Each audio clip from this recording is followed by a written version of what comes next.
Hello, everybody. I am Heather Aliano with the One America Movement, and this is Candid Conversations. Each week, we want to host a conversation with somebody from the One America Network to talk about the pandemic, toxic polarization, and everything else that's going on in our world right now.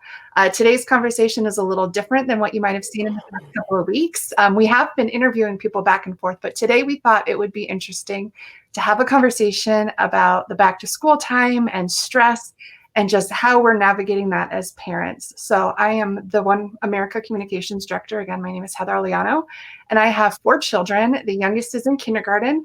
Then we have a 3rd grader, a 6th grader, and a brand new high school freshman. And we are just jumping into this school situation this week. And joining me today is Chandra. Hi, everybody. I'm Chandra Wetstein. I'm the Senior Director for Programs and Operations at One America. And I have 3 sons. I have a 9-year-old who's going into 5th grade. I have a 7-year-old who's going into 2nd grade. And I have an almost 3-year-old. He'll be 3 in a couple of weeks. So he would be going to preschool if such things were happening right now in my city. So yeah, that's where we are. Right. So we had actually started this conversation about a month ago where you were given a choice between sending your children in person or remote. There are a few different options that they presented to you. And I remember that was a really challenging decision to have to make for yourself. Do you want to talk a little bit about what that looked like for you? Sure. Yeah. So it was at the beginning of the summer, and we had just kind of gotten into our summer routine. And then we get this email from the county saying that we were going to have to make a choice between doing an in-person kind of hybrid schedule. So in-person 2 days a week with 2 days a week asynchronous learning, which means without engaging with a teacher online, but having assignments to do during the other 2 days of the week. Or we could choose to do virtual learning, which is 4 days a week with synchronous learning. So with the teacher and other students like this on the internet. And so we had a very short time to make this decision, just about a couple of weeks. And we agonized over it. We parsed all the options. We talked to other people. I'm sure everybody's doing the same thing, but it's like emails are flying and Facebook moms groups are going. And it seems like everyone had a very strong feeling one way or the other about what they wanted to do. So in the end, we opted for virtual, which I can talk about why we opted for that. But less than a week later, the school district came out and said that no, actually everybody is going to start all virtual for the beginning of the fall. So kind of not necessarily negating that choice. I mean, I think at some point in the school year, probably some kids will go back, and I don't know what's going to happen at that point. But for now, everybody's starting virtual. Right. And that's beginning of September, like September 8th. So you've got another week or 2 until that happens. 2 weeks, yeah. Oh gosh. Yeah, when you wrote that article about your choice, I was kind of excited because we had not yet been presented with a choice that school was going to happen and it was going to be what it was going to be. And shortly after your article posted, they came back to us with this very similar choice, same sort of options. And I was completely paralyzed. I read the options like you. I followed all the moms groups and asked everybody and their brother, what are you going to do with your kids? And I was supposed to fill out a form to make the decision. And I knew that if I didn't fill out the form, somebody would make the decision for me, probably. So true to my nature of not knowing what to do, I didn't fill it out at all. I don't really know. And sure enough, in the end, just like your school district, they made the choice for us. We're completely remote. I think I probably would have sent the kids with an option. But I don't know what to do right now. And it's hard to know a way forward when I feel like I can't see what tomorrow even looks like. Yeah. And what they told us is that our default, if we didn't fill out anything, if we didn't opt one way or the other, we would automatically be in person. So you had to opt for the virtual, but then they made everyone virtual anyway. Right. So how do you feel about that switch in the end? I appreciate it in that I think there's a lot more information that's coming out about the virus. I think, just recently, as as of yesterday or the day before, I read an article about how they believe it to be aerosolized, so it could be spreading through the air conditioning systems inside buildings. And so I appreciate that they've gone all virtual to start. And I appreciate it too, as someone who selected virtual, because I feel like it will give everybody who's in that virtual environment kind of an even starting place, even if some people end up going back in person, partway through the school year. Everyone will kind of have that virtual learning, and everybody in our school district, I think all of the administrators and teachers are really focused on how do we do this really well this time around. And so I really appreciate that aspect of it.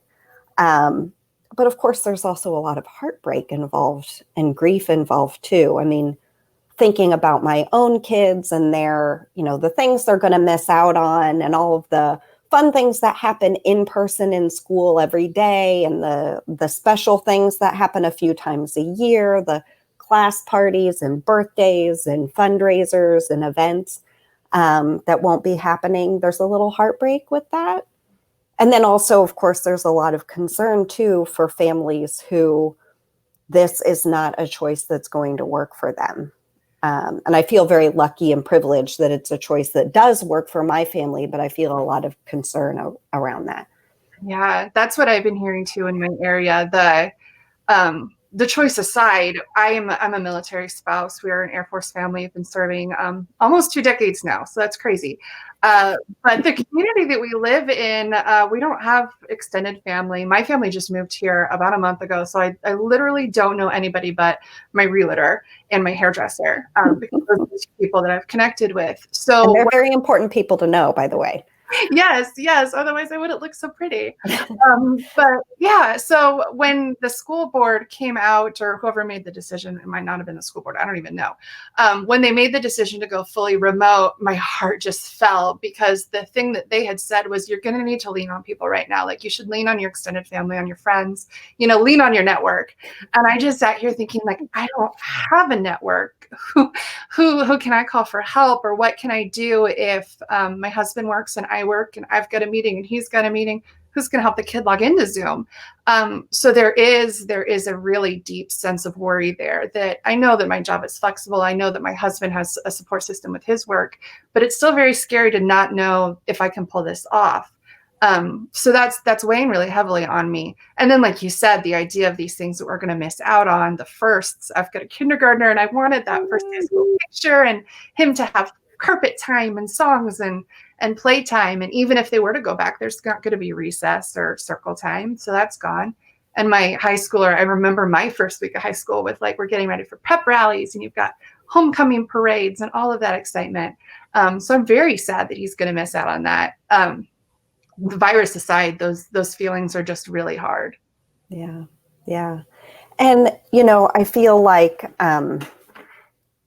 it stirred up a lot in me, partly because, who am I to be like prioritizing my kid being able to have circle time when other people are concerned that their kids aren't safe?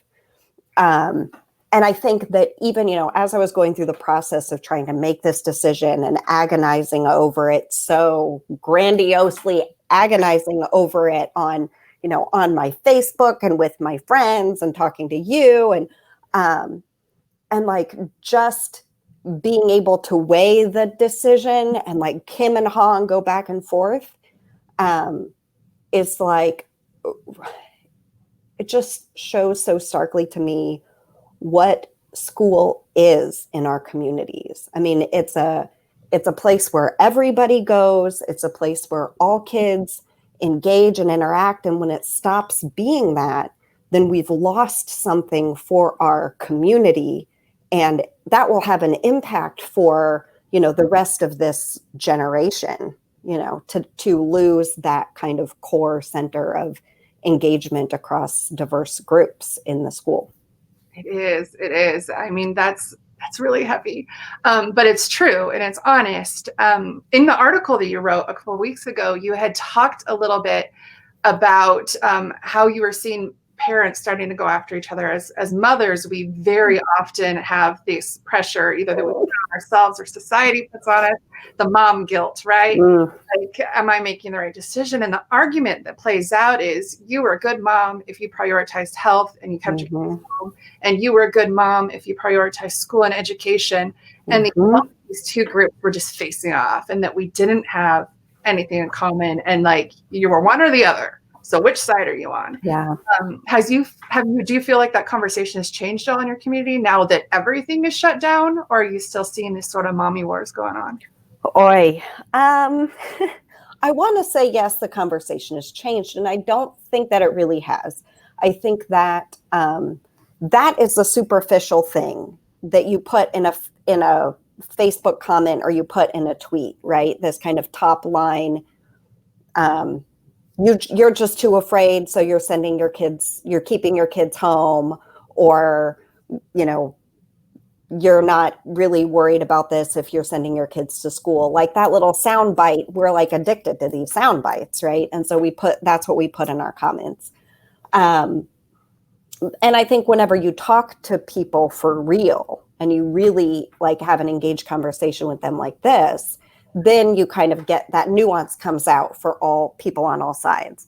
But I'll just give a little sad example, or I don't know, a little bit painful example. And that is recently we had an information session with folks from the school in the school district. And there was a question in the chat box of this Zoom, conversation that said, while we're waiting for people to come online, please tell us something that you're excited about or you're looking forward to for your children in this school year.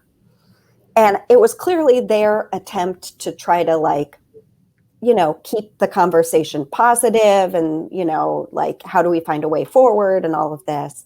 And someone flat out said, I'm not feeling positive right now. I don't see how this can work, like right off the bat. And so I think there's also kind of, there's a sense that we want to stay positive and happy, especially in front of our kids. And then there's also these kind of real fears that sometimes come out as frustration and anger and kind of appear as though we're lashing out against the person who has made the opposite choice that we have made. So I don't know if the conversation has really changed or if it's just better as you go deeper into conversations with people.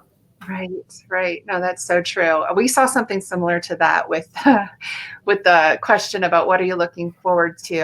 Our elementary school has a Facebook group that's just for the parents of the school, and it's this very strange phenomenon that's happening where we're almost kind of trying to shush each other. Like if I come out and I say this is really hard and I don't know how I'm going to do it, I want to give that person the benefit of the doubt and say, I see that you're being vulnerable here. I see that you're being honest. I see that you're scared.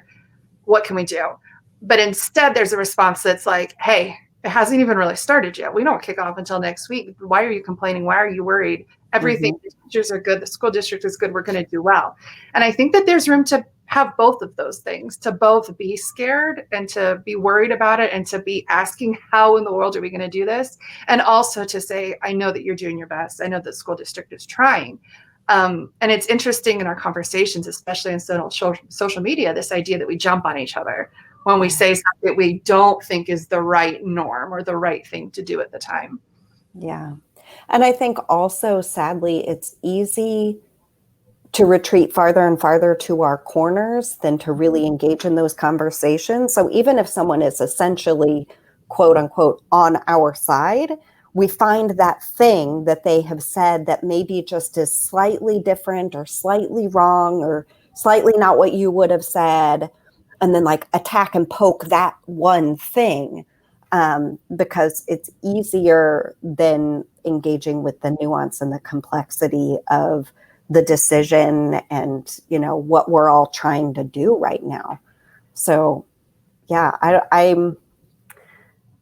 am cautiously hopeful, actually, about my kids' school, and I'm really trying to focus on the opportunity that this is going to provide us to be more engaged, to think more about what our kids are doing in their classes on the day-to-day level. And I feel like I have largely abdicated some of that to the school, like, oh, you're doing well, you're getting good grades, and your teacher says you're fine, so you're fine. And I'm not really too engaged in the curriculum and all of that. So I feel like it's a way for us to kind of grasp onto that a little bit more. And then on kind of the meta level, to think more about what does school mean and what does it look like to be engaged when we do all go back in person? And how do we realize that school is a resource, not just for learning, but also for social support, for food, for, so many different things that kids are getting throughout the whole community. And what does that mean that I'm a part of that, Right. No, that's so true. It was interesting. You just brought up the different resources that school provides, and without getting into a political argument about what school should be and shouldn't be, and what parents should do and not do, there's still this reality of what school provides, which would be like the food, the socialization, all sorts of things. So we've seen, as this conversation shifts and as we start to move into distant learning, that some communities are starting to put together pods, and that could be, families coming together, or rec centers or church spaces. I was wondering if you've seen that where you're living and what your thoughts are on that sort of new situation. Yeah, I mean, it's so hard because we want to do what's right for our own individual kid, and we want to give our kid the very best. I mean, why else are we working so hard to earn the money that we earn? And why do we have kids if we don't want to do what's best for them and to give them everything that we possibly can? And of course, we think that our kids are awesome, and awesome kids deserve awesome things, which is all very true. But at the same time, I'm hearing about these pods forming. And of course, there's a lot of uproar right now about the expense. And so some pods, as I understand it, are people taking their kids out of the public school system and then paying private tutors and private teachers to teach a small group of kids. And some of those pods are costing a lot of money, like as much as daycare would cost. Mm-hmm. And then there are other people who are like, oh, let's form a group that gets together. Like, our kids are still in virtual learning and they're doing virtual learning together. But let's just get together a couple of times a week to like socialize and play and interact and whatever. And I think there's so much kind of uproar about the paid pod situation, because it's like a micro private school. And it's a way that, folks with affluence can provide something that is ostensibly, some people would say, better than what kids who use public school get. And that's going to further cause, a quality gap. And then there's the other side, which is, there are a lot of working parents who can't stop in the middle of the day to take their kid to even a free pod where you get together and meet up with other people. And so just the logistics and the freedom that maybe you and I have because of our working situation isn't available for a lot of people. Or maybe the pods are very strict about social distancing and saying you can't interact with anyone else because you'll contaminate our pod.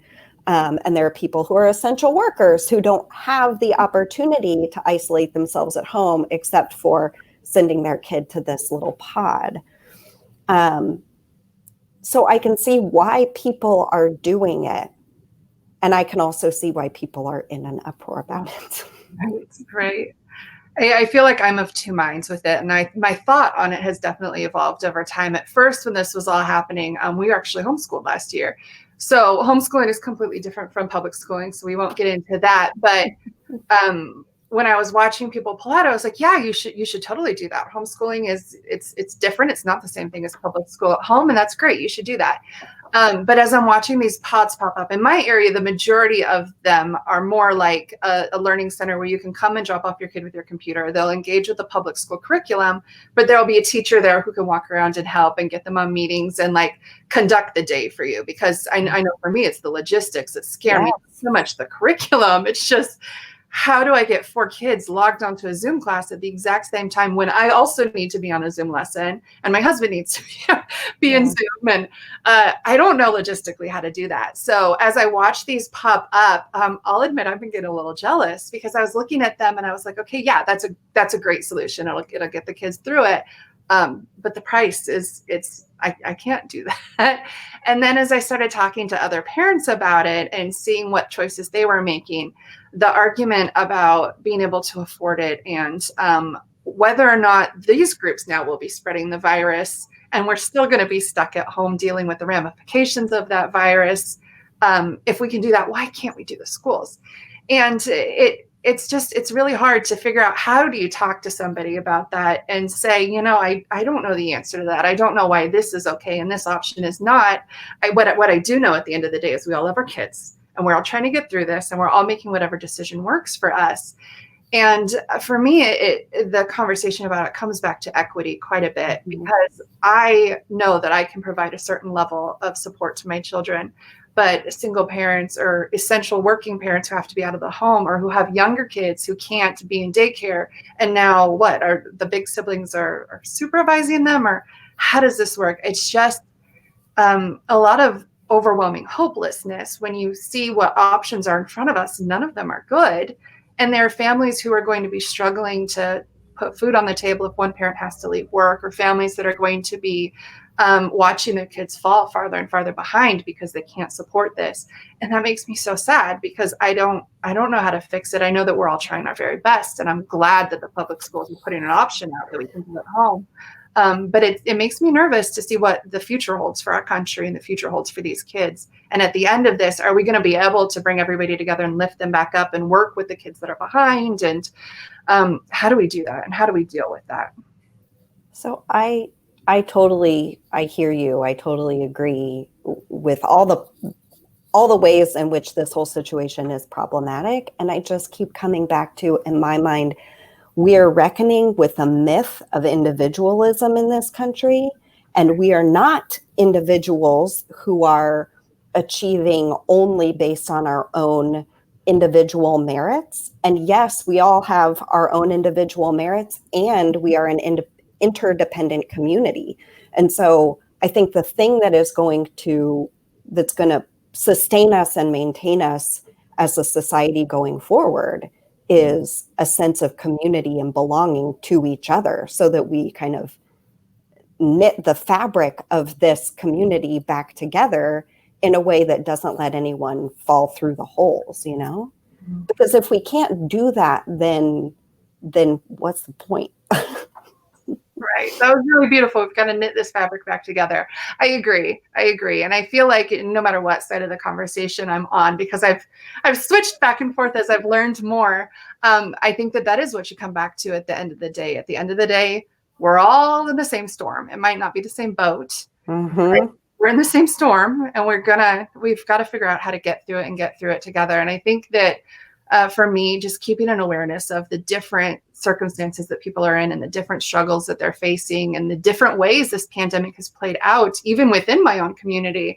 I'm just trying really hard to have compassion and to have patience as we work this out. I'm very type A. I want the answer and the solution and a plan, and I just want to do that thing. But at the end of the day, if we can just figure out how to come together and work together, that's what I need to happen. Yeah. I think we all do, man.